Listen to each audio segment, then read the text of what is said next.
अब साकार बाबा का पाठ पूरा हो गया था, 33 साल पाठ बजाकर। अब 50 साल ये अव्यक्त बाबा के पूरे हो रहे हैं। 50 साल में से 48 ईयर्स बाबा ने बहुत अच्छी हम सब की पालना की। तो हम जानते हैं कि इसी तरह से स्थापना का कार्य पूर्ण नहीं हो सकेगा। 10-12 लाख ब्राह्मण बने हैं, बनने तो करोड़ों हैं। सतयुग के अंत तक की आबादी 2 करोड़ है देवताओं की, और बाद तक की तो बहुत है। तो इतने देवताओं की रचना, देवत्व उनको प्रदान करना, सभी को बाबा का संदेश देना, वो टीवी से ही नहीं मिल जाएगा।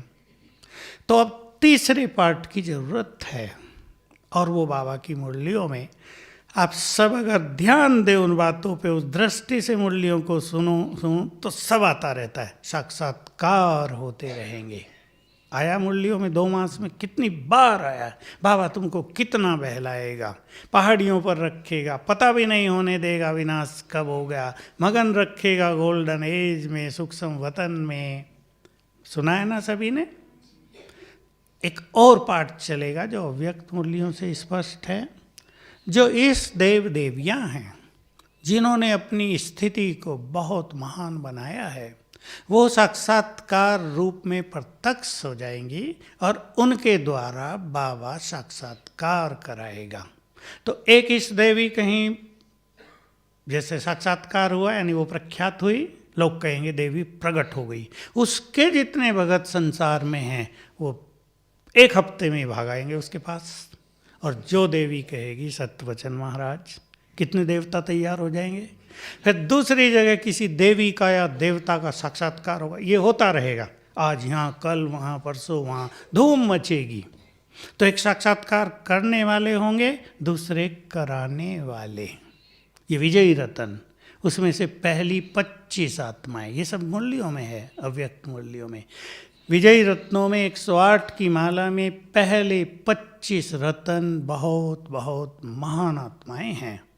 उनमें से कई जा चुके हैं, ये सब स्टेज पर आएंगे। गई हुई आत्माएं भी स्टेज पर आएंगी। ममा से भी हमारा मिलन होगा अवश्य एक बार, तब तो सारा विश्व उसे माँ कहेगा, जगदम्बा कहेगा। अभी तो उसे कोई जानता ही नहीं। बाबा को तो चलो जानते भी हैं बहुत लोग, ममा तो पूरी तरह लोप है। तो धूम मचेगी साक्षात्कार की। तो अब ये पाठ चलेगा और दूसरा पाठ चलेगा, ये बहुत सुंदर पाठ होगा ना हम सब के लिए। हमें सेवा करना नहीं पड़ेगा, विंग खत्म हो जाएंगे सब, कॉन्फ्रेंस करने की ज़रूरत नहीं पड़ेगी। लोगों की लाइन लगेगी, इतनी भीड़ होगी कि ज्ञान सरोवर वाले रात को भी सोएंगे नहीं, रात भी दिन बन जाएगी। ये पहाड़ियाँ, क्या कहा बाबा ने, बिस्तर बन जाएंगे, सबकी अटैची को तकिया बनाएंगे, आसमान चादर हो जाएगा, रात तो रहेगी ही नहीं, रात नहीं रहेगी। इतनी लाइटिंग कर दी जाएगी और आत्माओं की लाइट भी इतनी चमकेगी कि रोशन हो जाएगा संसार। लेकिन एक दूसरा पाठ यहाँ चलेगा, धर्मराजपुरी, साथ साथ वो भी जो खतरनाक होगा, वो मैं आपको नहीं बताऊंगा, आप डर जाएंगे। खुशी की बातें हो रही हैं। तो ये कई पाठ चलेंगे, आत्माएं क्लीन होती जाएंगी, सबको संदेश मिलेगा, टीवी से नहीं। अब मान लो मुस्लिम्स और क्रिश्चियंस टीवी पे हमारी बात सुन रहे हैं तो सब थोड़ा ही मानेंगे। वो विश्वास करते हैं फरिश्तों में। हम में से जो फरिश्ते बनेंगे उनके स्वरूप उन्हें दिखाई देंगे ऊपर, और आवाज़ सुनाई देगी, संदेश सुनाई देंगे, वो स्वीकार करेंगे। वो भी दिल से बाबा को स्वीकार करेंगे, मेरा है वो ये मान लेंगे, पवित्र बनेंगे और मुक्ति का वरदान पाएंगे। मतलब सब लोग एक बार बाबा के आबू तीर्थ धाम में ज़रूर आएंगे। आना तो है बाबा की मुरली में। आजकल में भी तो था कि इब्राहिम, क्राइस्ट, ये सब भी आज ही था कल था, भारत में आएंगे जी। तो ये सब अपना अधिकार लेने यहाँ बाबा के पास ब्रह्मा भोजन भी खाने आएंगे जरूर। जी जी, ब्रह्मा भोजन भी खिलाना पड़ेगा। आपके हाथ का बना हुआ भोजन। नहीं, अमित खिलाएगा, मैं तो नहीं खिलाता हूँ, सुभाष है और डाइनिंग वाले ये सब खिलाएंगे। भ्राता जी, एक प्रश्न और सबके मन में जो रह जाता है, क्या अब बाबा के पाठ का यही स्वरूप रहेगा जो अब चलने लगा है, या हम वो उम्मीद और आशा रखें कि नहीं, जैसे हम बाबा से मिलते थे हम फिर से वैसे मिलेंगे? अब मैं गलत बात तो, आपको रिझाने वाली बात तो नहीं कहूँगा। मुझे तो स्पष्ट है कि बाबा का पाठ तो पूर्ण हुआ, अब हमें वतन में जाकर बाबा से मिलन करना है। वो पालना जिन्होंने ली, अब वो पालना उनको दूसरों को देनी है। पालना लेके हम खुश हो गए, वाह हमने भगवान को इस तरह देखा, ये किया, मैं भी बड़ा आनंदित रहता हूँ। कल से मेरे मन में एक गीत जैसा ही बजता रहा है, वाह कितना सुंदर समय आया था हमारे जीवन में।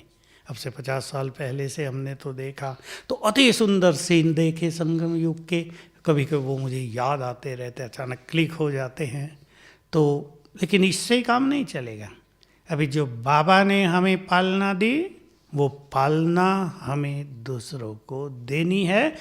आने वाला समय 2020 से और 30, 11-12 साल, बाबा के वो महावाक्य आपको याद दिला दूं, आने वाले समय में सेवा उनके द्वारा होगी जिन्होंने अपने को सर्व खजानों से भरपूर किया होगा। उसमें जो नामधारी महारथी हैं उनका कोई स्थान नहीं रहेगा। आपके पास अशांत और पीड़ित लोग आएंगे।